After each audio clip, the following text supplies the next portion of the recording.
Welcome back to the Brantly Gilbert Big Machine Brickyard 400. That is Corey LaJoie. No, he's not looking for a parking spot. He hit the wall fairly hard and has brought out the first caution of the day. Take a look. Yeah, when he comes in the shot, he's already out of the groove.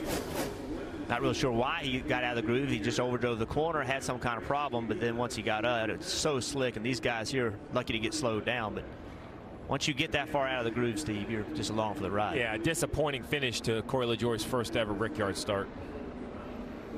So it brings out the first caution of the day. We're expecting a competition caution at lap 20. And as the field lines up behind the pace car, because there's a competition caution at lap 20, if cars do come to pit road under this caution, they cannot add fuel. You cannot add fuel until the competition caution, which will be at lap 20. And back up through the gears they go.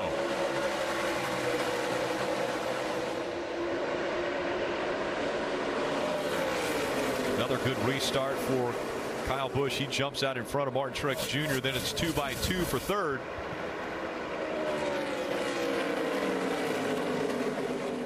Logano making the outside line work. Can he keep it up and get by the 4 of Kevin Harvick?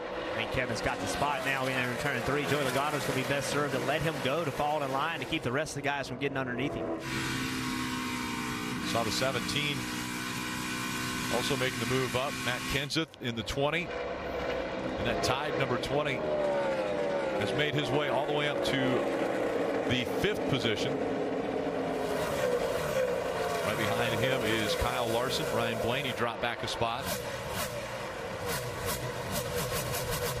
Kyle Busch, Martin Truex Jr., Kevin Harvick, Joey Logano, Kenseth, the top 5. Kyle Larson, Ryan Blaney, Jimmy Johnson, Clint Boyer, and Jamie McMurray all in the top 10.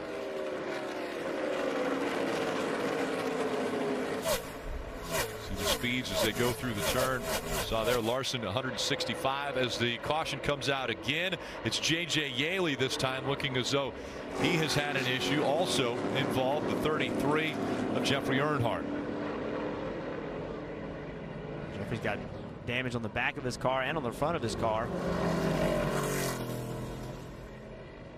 Those two are nose to tail, and big damage for the 38 of David Reagan.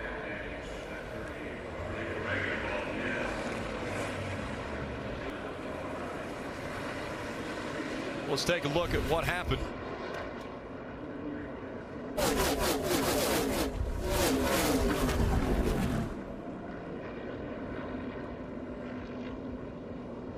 This is like contact right in the middle of the corner. Almost looks like they were 3 wide. It's a little hard to tell, to be quite honest. But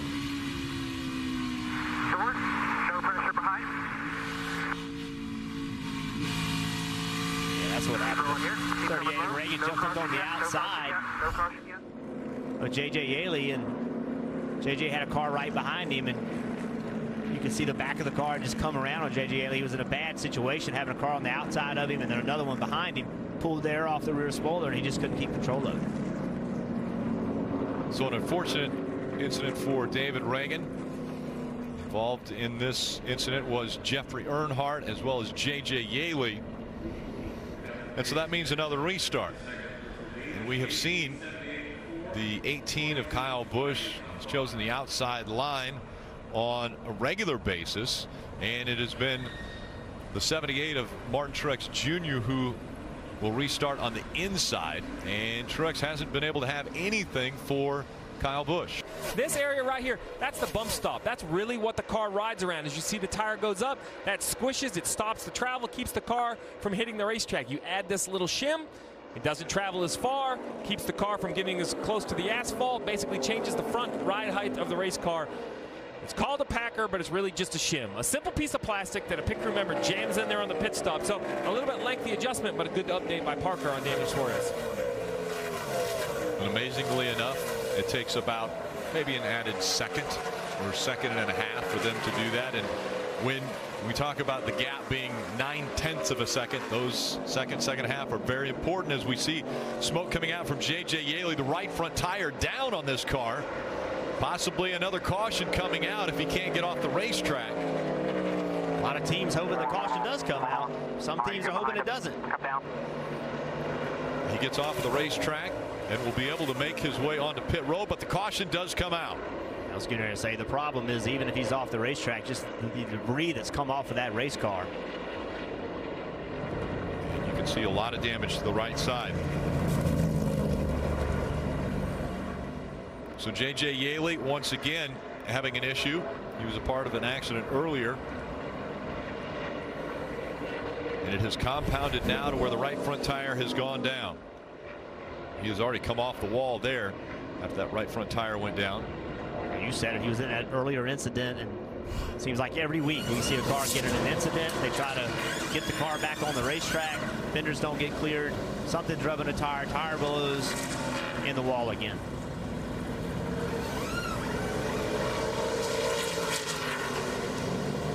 Steve, you mentioned it earlier, you can't add body parts anymore to these cars. The only thing they can do is pull the fenders away. They can put tape to try to create clearance. They can cut parts off. They just can't put any on. Start of the final stage. 55 laps to go. Green flag back in the air.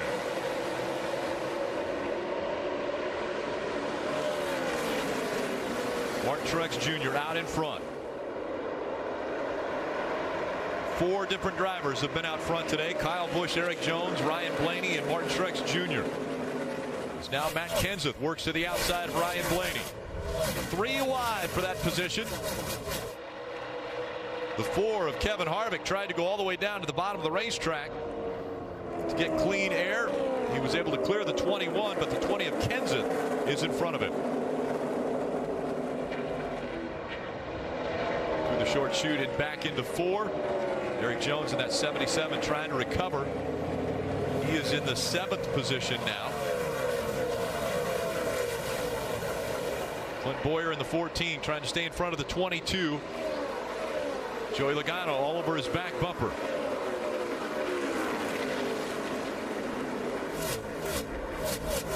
And Rick, the 2 leaders, Martin Truex Jr. and Kyle Busch, that lap right there was a second faster than the field. Those front 2 cars have just unbelievable speed. And it's funny. Oh, around goes the 17. Ricky Stenhouse Jr. hard into the inside wall. A lot of damage to the front end. We got turned down our back. Can't see the damage. I think we're going to be done. Yeah, we're done. He's done in 15th. We keep talking about these restarts. We saw the shot a little while ago from A.J. Allmendinger. I'm sorry, from Kurt Busch's helmet, and how difficult it is on these restarts. Side by side with Jimmy Johnson. You see he lost the bottom, but Jimmy Johnson on the outside is just so difficult to maintain that speed with somebody on the outside of you, because aerodynamically all that air is being pulled off your car. So they're even. To their quarters, starting at 22. You roll the bottom of 22 is going to back up jam. There's 48 right here. Keep. What you got?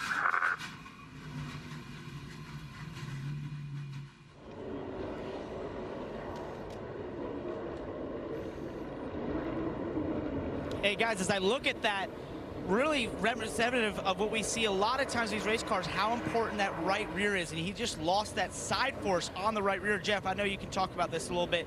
When you lose that side force on the right rear, when a car is squeezing you like Jimmy was, sometimes you're just a helpless passenger at that point, because when you're relying so much on that aero effect, and when it's gone, the car is just gone from you. Yeah, no question, Parker, and that's exactly what happened. And the other thing that made that situation a little bit worse is that Ricky Stenhouse Jr., he made a fast move on the bottom of Jimmy Johnson trying to fill that hole. He didn't do anything wrong, but when you do that, it's a sudden loss of downforce. When you're just jump out real quickly on corner entry, you're off the gas, now you're side by side with somebody, that side force and that downforce comes off the car quickly, and it's much easier to get the car out of position. And you saw he got it up the racetrack. He just couldn't turn the wheel, because had he turned the wheel, he was going to spin out. Kept going up the racetrack, and ultimately did spin out. 2x2 once again. Now, will they play nice? Martin Truex Jr. on the inside, Kyle Busch on the outside. Morning. Hey guys, I just asked Kyle Busch a moment ago, what do you want to do here? Do you want to do what we've done all day long, which is let each other in and play nice, as you said, Rick? Kyle said, I think we have to race for it right here. So, Jeff, you called it a moment ago. Time to go for the win in the Brickyard. Yeah, Martin Truex Jr., see, he's on the bottom all of a sudden. So, you know, there's no more playing. It's time to go. It is. If I'm Kyle Busch, I'm contesting this spot. Who has the better restart? A drag race into turn 1. Kyle Busch slides and does the 78. They both go up into the wall through turn 1. Caution comes out. Lock her down. We're done. Here. Fighting for the spot. The 18 got loose up high. The 78 was loose down low. 78 slid up and hit the 18. They both go around. Big flames underneath the hood of Martin Truex Jr.'s car. He jumps out of it.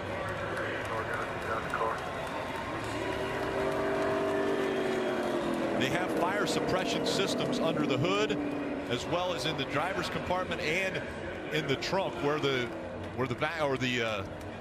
fuel cell is.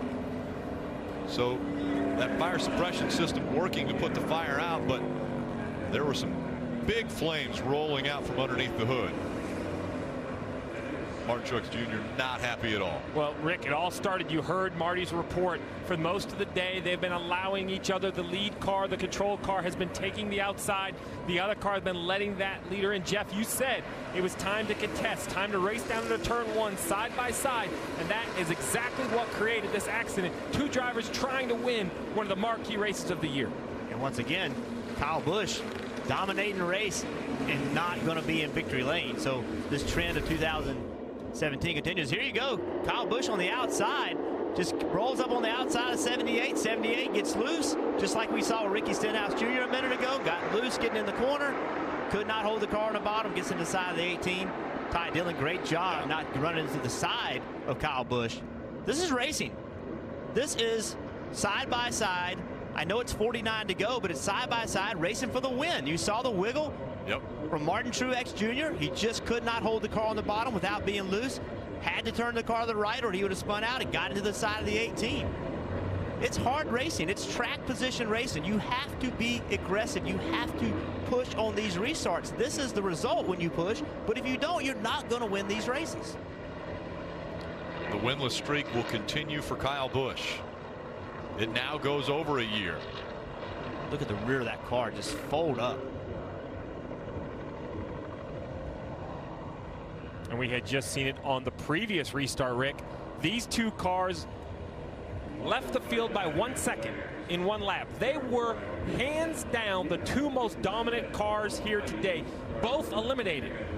I'm not sure I know who the favorite is now. Is there a new favorite? Anyone else? Well, who's going to step up and seize the opportunity? It's there. It's there for the taking. Coach Gibbs. Joe Gibbs not happy at all. Look at this fire. It's so scary. See the wind and net come down. Martin Truex Jr. right now, even though he's still moving, he sees that fire. He's unbuckling. He's getting ready to get out of that race car as soon as he can get it stopped. And you never know exactly what it is, but with the hit on the right front, normally what happens, Rick, is something in suspension brakes and either hits a fuel line or an oil line. That looks like, as intense as that fire is, either fuel or oil underneath the hood. And then, as you mentioned, that suppression system is automatic under the hood. And there you it see goes it there. go off right there. Inside the car, the driver needs to set it off, but under the hood, it's automatic. Really, just like in your hotel room, right? If something goes on fire, it sprays the suppression, puts out the flames. But still, I mean, even with the fire being hot, it's got to be hard to breathe, Jeff, as a race car driver in that. Yeah, it's very hard to breathe. You saw that long cord that was still hooked to Martin Truex Jr. That was a radio cord. It kind of will hold you into the car. You just got to jerk that thing and break it. So the fluid that came out of the car, they're trying to keep that from spreading down the racetrack.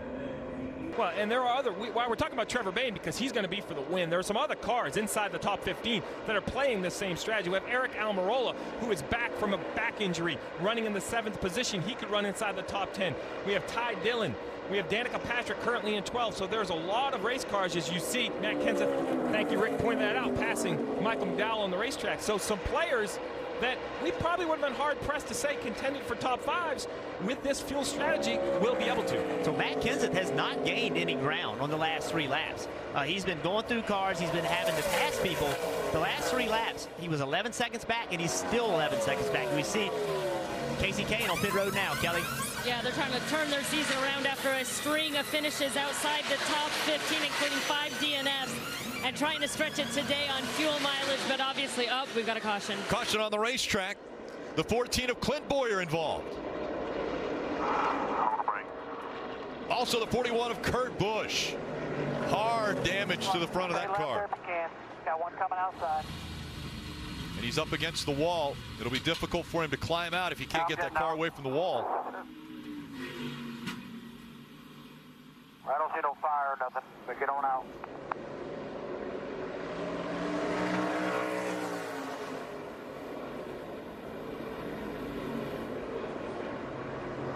So the caution comes out. Keselowski and Johnson were waiting for this. They were trying to stay on the racetrack for this very opportunity. As you see Kurt Busch climbing out. Eric Jones also involved. He climbs out of the 77. And Rick, you brought up Keselowski and Johnson. They didn't think they were in a position to win the race, so they tried something different, staying out as long as they could to try to get fresh tires. Well, oh wow, Jamie McMurray, the one, has damage to the right front, a flat tire. A lot of moving parts in this accident right here. Let's take a look at what just happened. See Clint Boyer off the corner and gets loose. Eric Jones is underneath him. Big impact.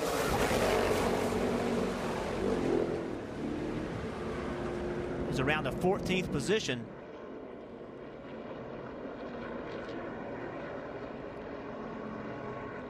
Going back across the racetrack, right in front. Yeah, the 41 of Kurt Busch.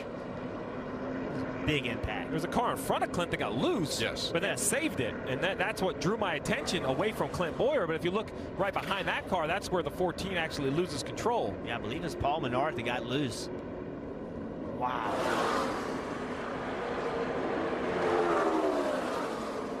And that was, Kurt Busch would have avoided this, but the 14 came up. Let's ride along with Kurt Busch on the helmet cam.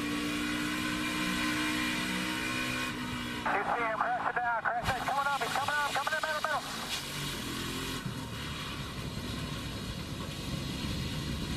Hold the brakes there, bud, when you can. Seen that too many times, Rick. That's wow, as real as it gets.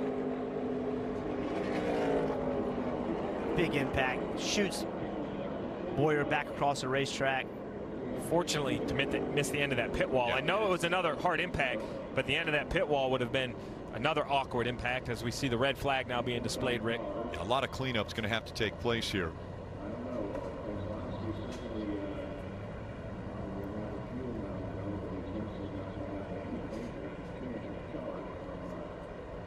It's amazing. So violent. Cars going that fast, how they just rebound back into the racetrack. Good to see Kurt Busch coming out of that car. That's hard impact.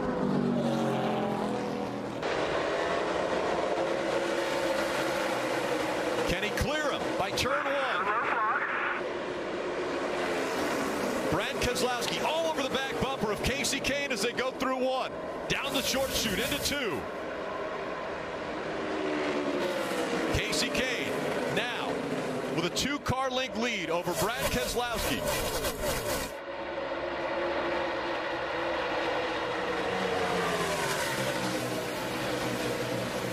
Fighting for position behind them. But the top 2 separating themselves early on this restart. Here comes the 48, battling back though into 3rd. Casey Kane has 17 Cup wins. He knows how to win these races. He hasn't won in a long time. Resort back in your brain to when you were winning these races. Oh, into the wall, right in the front stretch. The 42 of Kyle Larson into the wall, and a caution comes out. Right in the middle of the front stretch, flames from underneath the hood. I'll put your stuff, you can get out.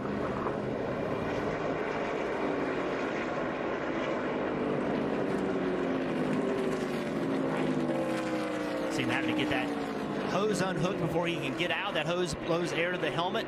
He had to get it unhooked before he could get out of the race car. That thing will hold you in. If you don't first get that out, you'll never get out of that race car. Looks like he's limping just a little bit. 12th position was where Kyle Larson was running before he hit the wall. Now we'll have to look if somebody got into the back of him or if he was trying to take a position. See the fluid running out underneath the car. Yeah, Ty Dillon with a big block, but Kyle Larson couldn't go on any lower. You put Kyle Larson in a position where he either was going to lift or wreck, and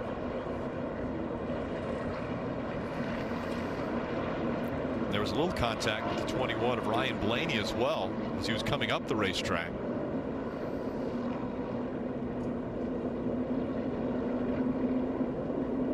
So a lot of cleanup that still needs to be done on the track. There's parts to the 42 car. And much like we saw with the 78, Rick, the 42 makes contact multiple times with the wall. Decent contact, not a huge impact. This one right here, though, actually might have been one of the bigger hits. And at that point, you see all the red sparks. Finally, it catches some sort of fluid on fire up underneath the hood, whether that's oil or fuel after knocking the line loose. As you said, he ran up so low. Jeff, do you think some of the speedy dry, as soon as we started to see the dust, it's like the 42 came around. I don't know if he lost traction or what that low in the front stretch. I just think two cars running that hard and maybe just a little bit of contact between the two.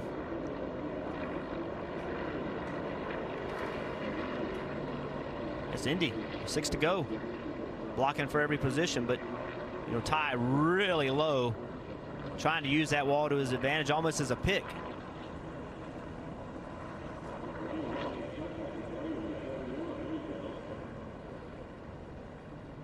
All of the debris being cleaned up on the racetrack, still under a yellow flag condition, so the cars are rolling around the track. There are 5 laps remaining. This restart is going to be as difficult or more difficult for the 5 of Kasey Kahne. He'll now have Brad Keselowski to his outside, Jimmy Johnson right behind him on the inside line. Good view of it right there. Look, just looked like a little bit of contact just right before, and then Larson moved to the left, tried to correct the car, then the car went back to the right. But you're right, Steve. I think that this restart is going to be more difficult. Remember that the 31 of Ryan Newman, he had on older tires, so that was a huge advantage to Kasey Kahne. He certainly, you could beat Ryan Newman through 1 and 2 with those old tires, but now it's going to be much more difficult. That's Keith Rodden. Not the caution you wanted to see. They had gotten out to about a 6 or 7 car length lead. A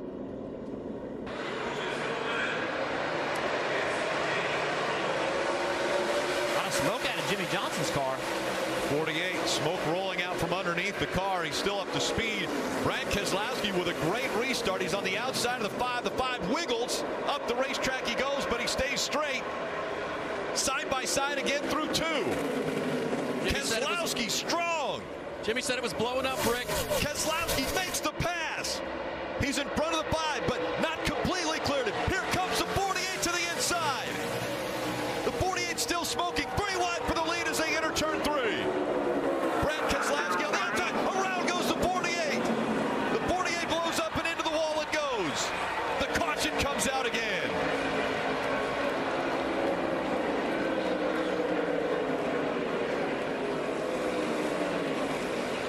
You want to know what winning a race means?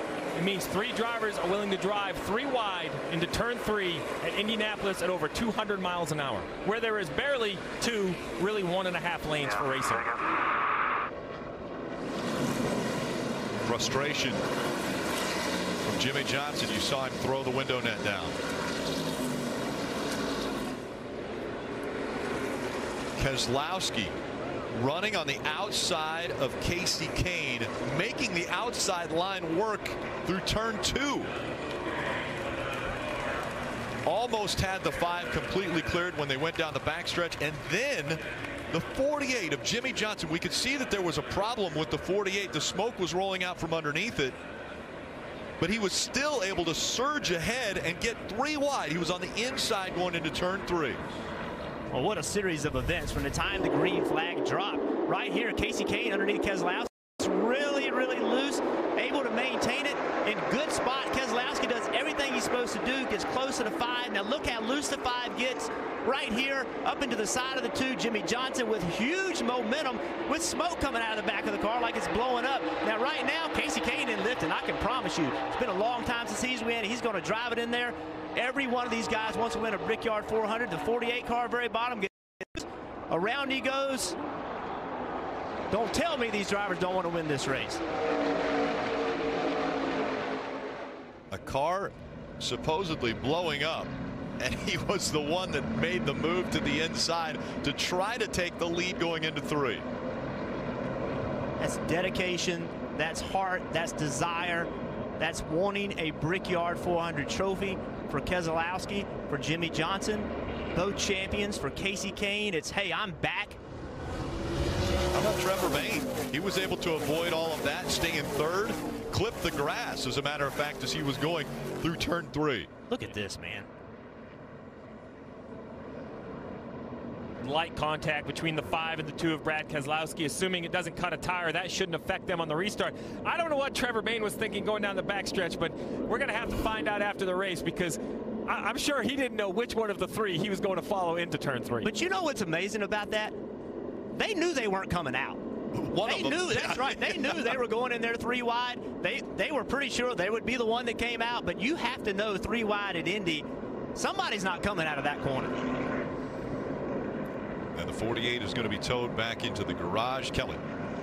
And if they are able to get to the overtime line after this initial green that comes out, if they're able to get to the overtime line before a caution comes out, then the race will finish under that condition. They will not try another restart. If they don't get to the overtime line and a caution comes out, they'll try another restart. Well, as we've talked about the front row, but let's not forget about the second row. Trevor Bayne, Denny Hamlin. We saw the 48 get 3 wide off the second row, and even the third row has some Michael McDowell and Ryan Newman. Michael McDowell only has 1 career top 5. He's running in the 5th position. Kahne has chosen the outside line. Keselowski on the inside. It'll be 2 laps to go. Kasey Kahne determining the restart. Once he enters the restart zone, he gets a shove behind him. Green flag back in the air. Caution's going to come out.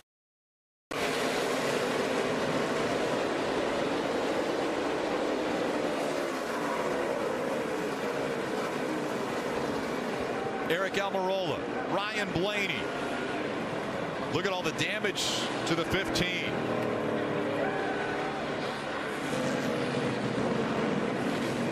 Smoke coming out of the 11. Ray Gaulding involved in the 55. This wreck is because you're coming green-white checkered, and everybody knows if you push the guy in front of you, it's going to make that line go faster. And this is pushing gone wrong. And we saw it out of the car just behind Kasey Kahne. He was pushing Kasey Kahne before they even started. He pushed Kasey so hard, he pushed him sideways and actually hurt his restart. Trevor Bayne also out of the car.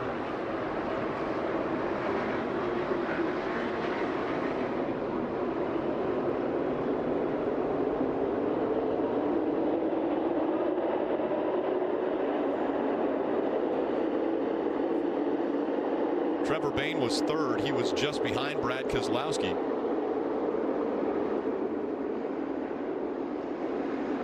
Three of Austin Dillon also in there. Look right here. Look at Kate. See Keselowski's hand out the window. He's asking for help. Hey, push me. Give me a push. That's what this is all about. And it actually helps Brad Keselowski. He actually gets ahead of Trevor Bayne, I believe. This push from the 6 car is better than the push from the 11. The 11 pushing Kahne actually knocked the rear tires off the ground. The push from the 6 pushed the 2 car ahead. And Michael McDowell in the 95 was pushing the 6 and pushed him right around. I think the leader of this race just switched. I think Brad Keselowski is going to be the leader of this race. Again, just everybody's pushing long straightaways, Everybody wants to be the first line into turn 1. And it's hard to reference, but it looks like Kasey Kahne chooses to wait to the end of the restart zone. Now, he can absolutely do that. He can refire or fire the race anytime in start that zone. But the problem when you wait is everyone's trying to anticipate. So they roll up on you, roll up on you. So here you'll see the zone, and it looks to me like the 5 chooses not to go. So as Brad starts to accelerate right here as they get close to the zone, the 5 waits. And look at the gap behind the 95 and behind the 20. That's what all these people are trying to do. They're trying to time when to go and when to make that push happen. All those timings don't happen right. We end up with this bunched up group. That's what it is. Denny Hamlin accelerates like the 5's going to go right at the start of the zone. The 5 doesn't go. This is the view. You see how much movement there is left to right, and then finally the 6 of Jeff Urbane just gets pushed out of line. So now basically the leader will be decided off from a loop line, the last loop line crossed before the yellow flag was thrown. But it looked to me that the 2 had cleared the 5. So we'll have to get word from NASCAR. But I agree. I think Brad Keselowski is the leader of the race.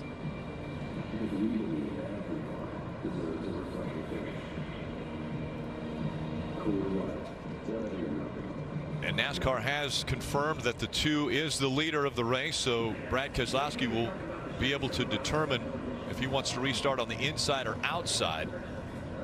And it goes back to Jeff, you said it. Let's go all the way back to the last restart where the 2 got to the outside of the 5. That's where this really started. Then the conversation from Kasey Kahne to his team, which line should I be in? What did they say? You can run the top, but you have got to accelerate out of the box first. Kasey Kahne then goes into his bag of tricks from racing his entire career. What is the best chance of accelerating out of the box first? Is it go as soon as I get to the line? Do I wait and try to get them to check up? I mean, those are the games that are played within that zone, and he chooses to wait. He has every right to do that, but the field behind him bunches up. He gets his rear tires lifted up. The 2 gets a better acceleration. He ends up getting the lead of the race. Yeah, and the acceleration came from behind. Not from your own rear tires, but from the guy behind you pushing you. It was, you just could not, you cannot go with your rear tires picked up off the ground. And Denny Hamlin just did not time it very well. I think Austin Dillon wants to get back in the car and continue on. I think he was complaining that they asked him to get out of the car. He went over and looked at the damage. I think his damage is not as much as anyone else, so he wants to be able to continue. And I'm sure these drivers don't know that either. So they're going to be as aggressive as what Rick Hendrick said. I need somebody to be aggressive. I need him to be aggressive, and I need him to be pushed. So now the field in the hands of Brad Keselowski. Can he get Roger Penske his first Brickyard 400?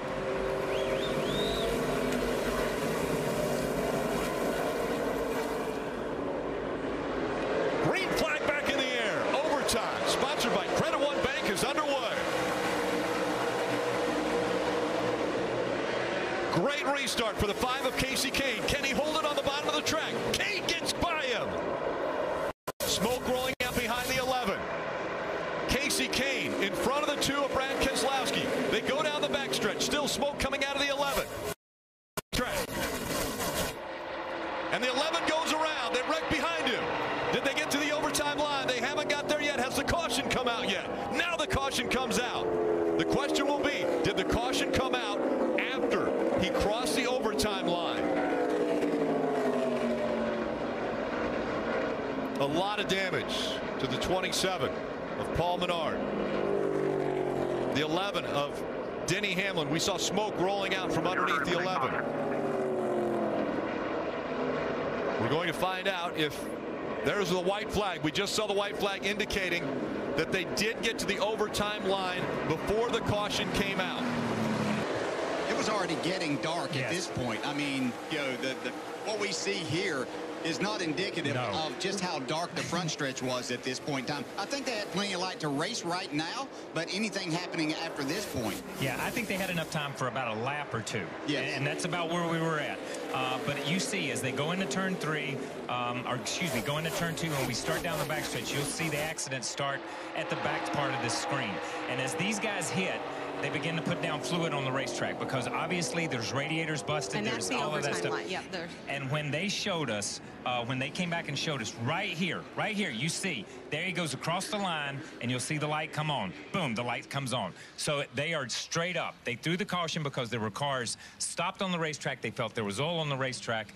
If we had to red flag the race because they didn't make it to that line, I agree with Steve O'Donnell. I don't believe we would have got it started. Yeah, and if they waited just a second to get to that.